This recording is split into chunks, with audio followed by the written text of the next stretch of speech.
Welcome back to my dark corner of this sick world. I was in the middle of a nightmare, with no way to wake up. The aftermath opens in space, with music referencing Star Wars.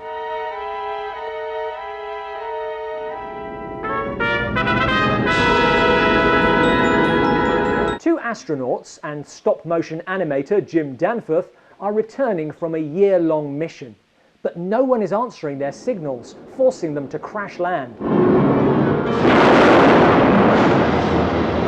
Danforth's cameo is over, so survivors Newman and Matthews seek help.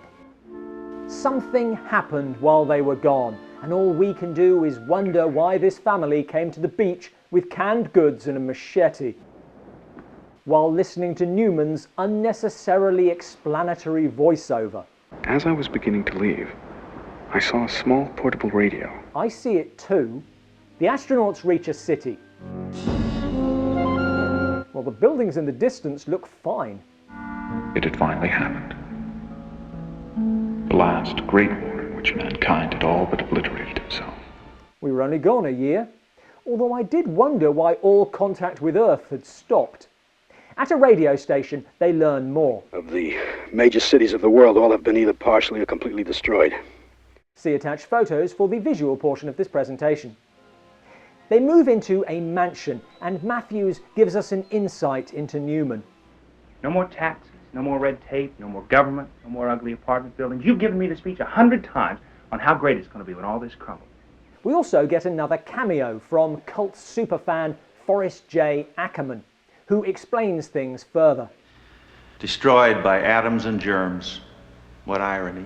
The vagueness around what actually happened means there's no consistency in how people died, some looking normal, others skeletal, and some clayface.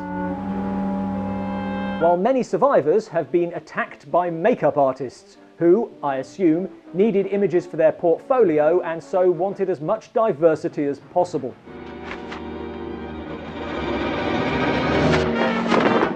As per usual, the Earth has given way to chaos, violence,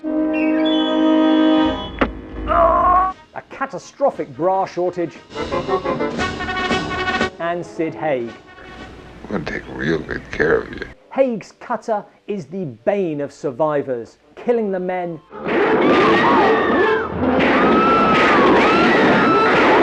and capturing the women. Though Sarah here escapes.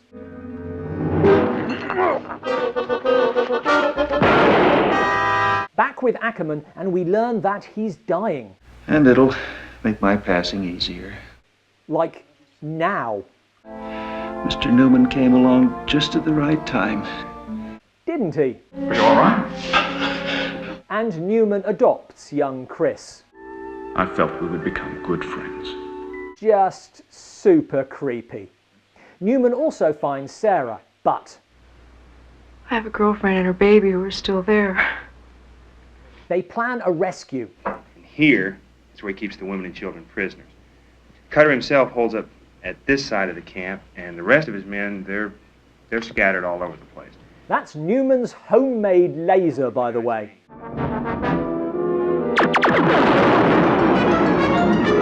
After the rescue, they return to the mansion, safe in the knowledge that Cutter doesn't seem like the sort of man who'd turn up and kill all the women while Newman is out.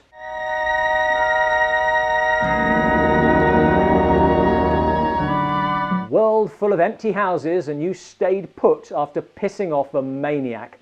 Although God knows he's just as dumb. I still say we should have stuck around and killed him too. What do you mean, I still say? You're the boss!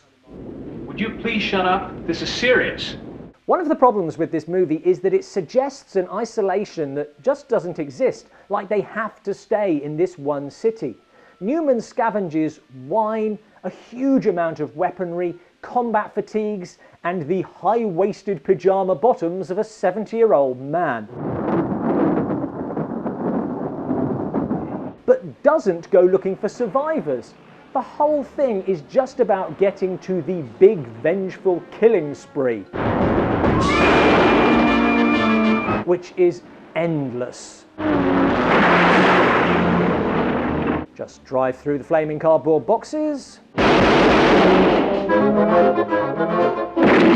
don't know where his ammo's coming from, but he does at least stop to reload.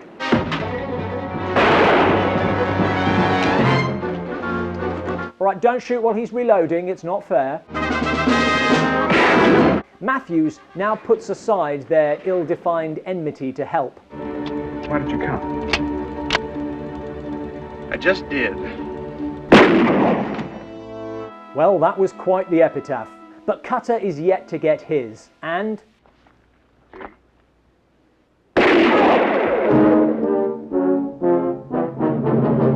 But...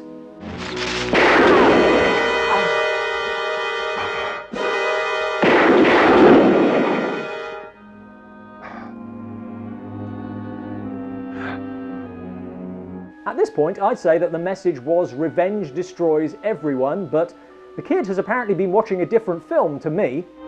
As I began my walk down that long road leading into the future, I couldn't possibly have realized at the time how right Noon had been in the way he lived. 2 days later, he is eaten by coyotes. Here's the problem with this movie. The filmmakers think we like Newman. What do you mean you can't find him? He's one man, you get him! Yeah, but he's Newman. He takes out the whole gang without getting a scratch. He can build a laser out of stone knives and bear skins. And the ladies love him.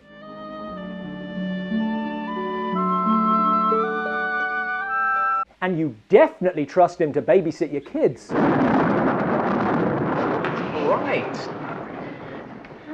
Every sympathetic character is killed off, so we have to invest in Newman, who is presented as a combination of heartthrob, action hero and TV sitcom father that no one could live up to, least of all the personality vacuum occupying the role. I don't want to continue to live in a world where baby killers walk around unpunished. Most amazing is that producer, editor, writer and director Steve Barkett reshot the bulk of the film with a new cast because he was unhappy with performances, and it's impossible to imagine anyone worse than Steve Barkett. Right, I see what happened. You cast yourself, didn't you? Well, it certainly won't be my first mistake. No. But it is your worst. Newman, are you gonna die? I'm afraid so. Thanks for watching. For more likeable characters and consistent storylines, check out my books. There's a link in the description below. Newman's scenes with Chris are more disturbing than touching. What are the most accidentally creepy scenes in film? Let us know in the comments below.